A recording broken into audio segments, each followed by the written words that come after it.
Well, hello, this is Austin Awkward. I am Adam. Thank you so much for joining me. You know, one of the things that I have no control over but has made me feel awkward a number of times in my short life is my size. I stretch up to 6'4" when I'm feeling proud, and I have tipped the scales at one point in my life over 300 pounds. I'm significantly less than that right now, but nonetheless, I'm a pretty big dude, and this often causes me issues.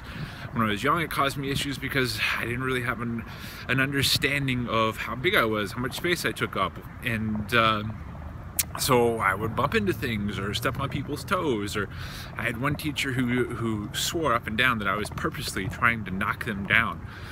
Wasn't the case. I just didn't have a real strong grasp of how big I was and where I was in space.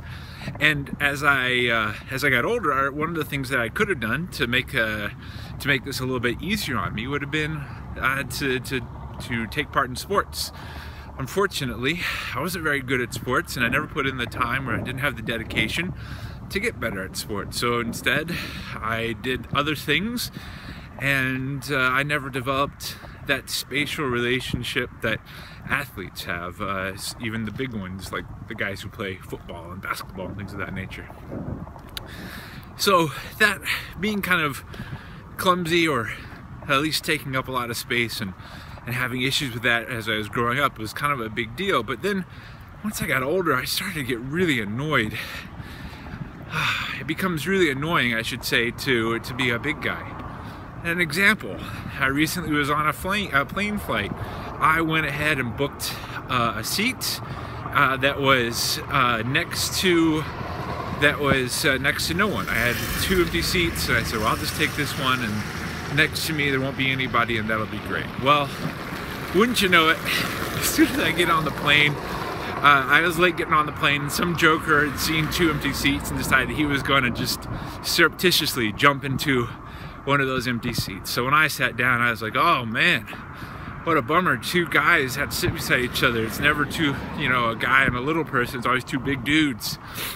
Hoping that he might get the hint. He did not get the hint. So instead, I had to sit beside this guy who, despite the fact that he was significantly smaller than me, was still pretty big, a little rotund even.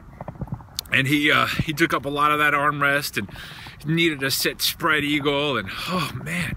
And so I'm already cramped on planes, right? I'm always cramped. I'm always kind of wedged in between the 2 armrests. My knees are always just on the verge of destroying someone's back as they're pushing to the seat in front of me.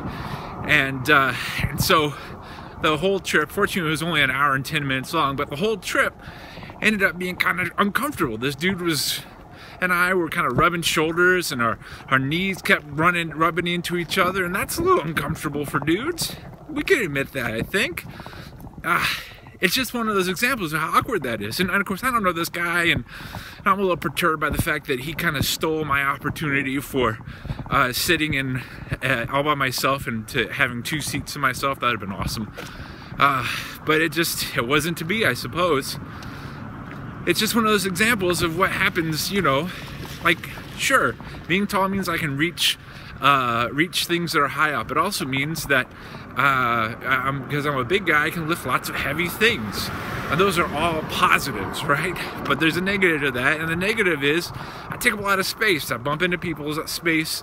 People think that I'm kind of running into them on purpose. I don't know, but it happens more often than I'd like, and it makes me feel awkward. I guess I could get better at just accepting this fact, or I could get better at being aware of my space. I don't know which one it would be, but I should probably start just getting used to it, right? Like 30-something years into this, I should be used to it. We'll see if I ever get to that point. At any rate, I really do appreciate you guys tuning in with me today, and I'll talk to you next time.